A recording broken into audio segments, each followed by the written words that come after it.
今回はですね、古代日本の歴史に隠されたある大きな謎に迫っていきたいと思います。テーマは、海を渡った王たち。彼らの正体、気になりますよね。さあ、ここからが本題です。面白いことに、この物語の始まりは日本の記録じゃなくて中国の歴史書に記された謎なんですよ。五陰の王、もう謎だらけですよね。彼らは一体誰だったのか、そして何をしようとしていたのか、一緒に解き明かしていきましょう。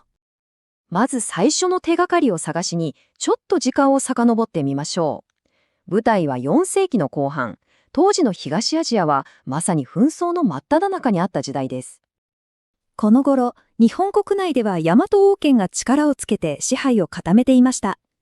そうなると、次に彼らが目を向けたのは、そう、海の向こうです。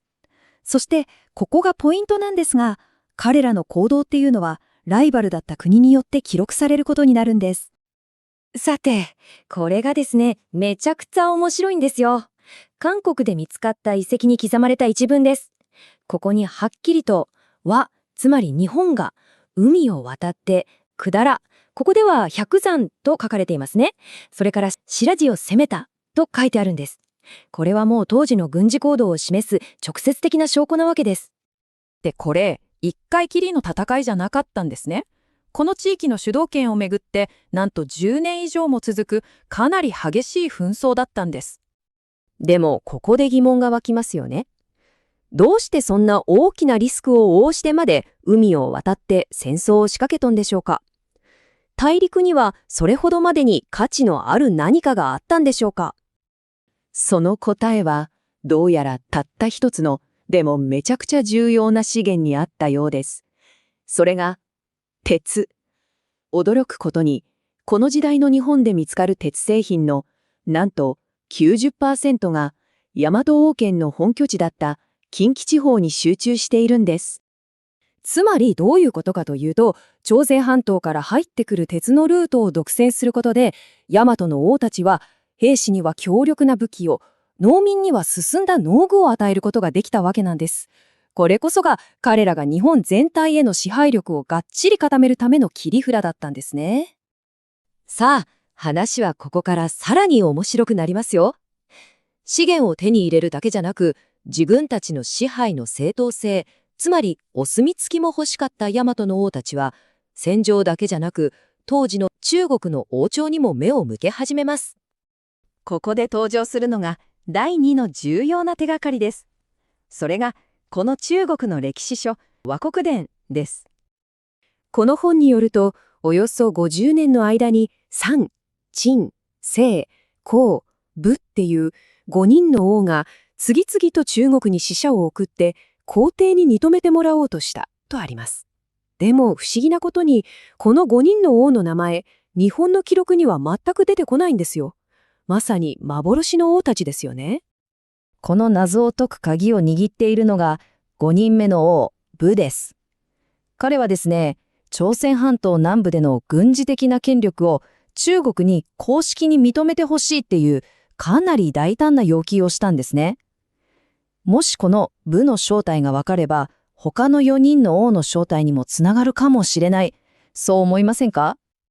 ところがですね、この王旗の正体を暴く決定的な手がかりっていうのは、遠い中国の記録じゃなくて、日本の土の中から見つかるんです。なんと、1500年近くも眠っていたんですよ。まさに考古学が歴史の謎を解き明かすっていう劇的な新刊ですね。この一本の鉄剣、今では日本の国宝ですが、ここに刻まれていた文字が全てをひっくり返すことになります。さあ、ここがクライマックスです。見てください。剣に刻まれていた名前は若武。これ実は有力天皇の本当の名前、若武だと考えられてるんです。そして中国の記録に出てきた王、武。この漢字、日本語では竹とも読めますよね。さらに、剣が作られたのは西暦471年。王武が中国に使者を送ったのはそのたった7年後。どうでしょうこれ、もう偶然とは思えないですよね。こうして中国の歴史書と日本の古墳から出てきた剣。この2つの離れた証拠がピタッとつながったんです。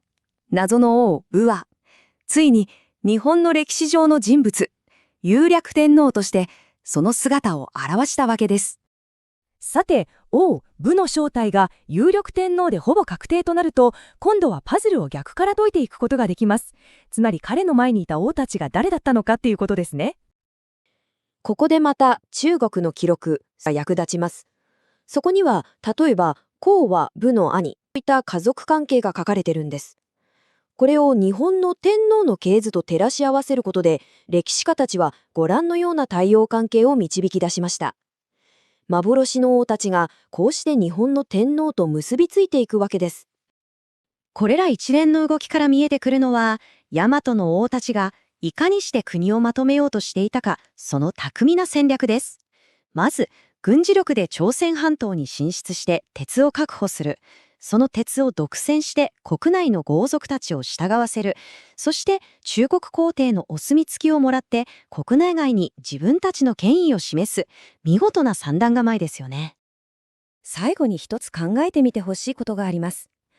彼らがこうして外国の力も利用して権力を一つにまとめていく一方で、その成功が実は次の国内での新たな対立の種になっていたかもしれないということです。